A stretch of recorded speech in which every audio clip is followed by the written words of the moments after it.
Hey, basketball players and coaches, these are drills that you could run in a team practice, or if you have two or more players of your friends that get together, and you can do these drills as well to get ready for your basketball season that is hopefully going to happen this year. So let's get down to the clipboard, let's check these out. So in this first drill, we're going to have a player at the point and a player at the free throw line extended. If you wanted, you could set up pylons at those spots. It's totally up to you.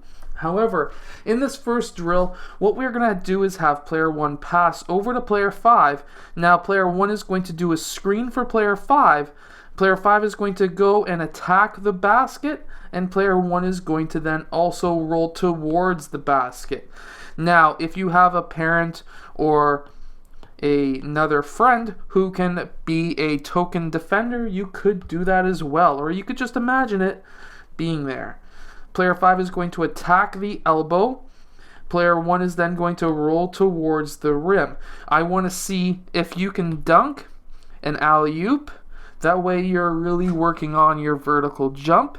But if you can't dunk, I want to see a bounce pass into player 1 so that now when player 1 catches that ball, especially going towards this right side, or if it's their right-handed, what I want to see is for them to catch that pass on their right foot, and then when you finish catching the ball on your right foot, you're going to go with your left foot for your first step, and you're going to go up for the layup. Now, once you have gotten that down, what I want to see happen is for you to catch the ball now coming on your left foot, so that now when you catch that ball on your left foot, now you can take 2 steps, right, left, and up, because this would be your catch or gather step. Now you're allowed 2 more steps, so then you'd catch, right, left, up.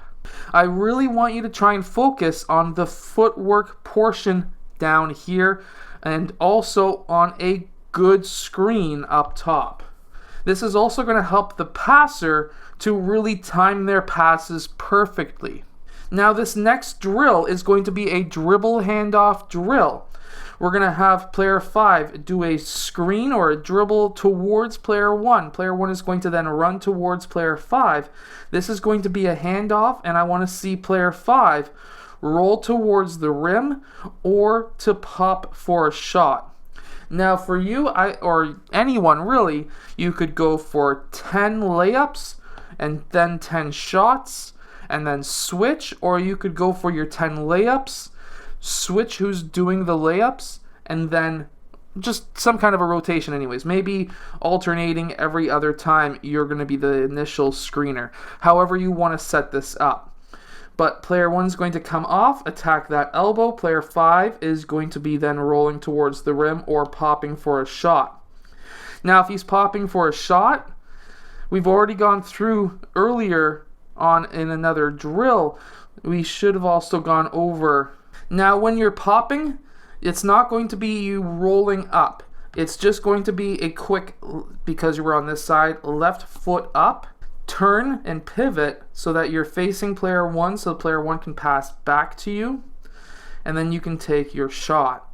Now if you're rolling towards the basket, what I want to see is again a bounce pass into player 5. Unless he can dunk, then send up that alley-oop if you can, but really go for that catch on the left foot, and then you've caught that ball, right step, left step, and then up for a layup. Now just really quickly, if you are sending up alley-oops, make sure to send up the alley-oop so that it's just maybe an inch above the rim and then in front of the rim, not at the rim. If you're coming in from the side, however, and there's a player coming from the or cutting baseline, you would want to hit the bottom of that backboard. You would really want to arc it in so it hits the bottom of that backboard, because that would be, for most players at the high school level, a perfect alley-oop. And now in this drill, what we're going to have is 3 different spots. So what we're going to have is a spot at the point. He's going to be starting, or she's going to be starting with the ball. Another spot at the free throw line extended, and then another spot along the baseline. And what we're going to have is player 5 passing to player 1, and player 5 is going to then cut towards the rim and do an L cut out towards that corner. At this time, we're going to have player 1 pass to player 5, and player 1 is going to do a screen for player 5. Player 5 is going to use that screen. Now, what I would like him to do is to attack that elbow. And there's always a reason for this. So, of course, if you're running a 5-out offense, depending on what it's calling for, you would kind of want to go up to that spot. However, by attacking the elbow, especially against a zone defense, what that's going to do for you is draw up that baseline defender, which is going to allow player 1 to roll towards the basket unimpeded, so you could send in that bounce pass for that layup. I hope that these drills and insight into how to run these drills and plays in game help you become a better basketball player. If it does, hit that like button, subscribe, go check out my vertical jump training book down in the description below, and I'll see you guys and girls again next time.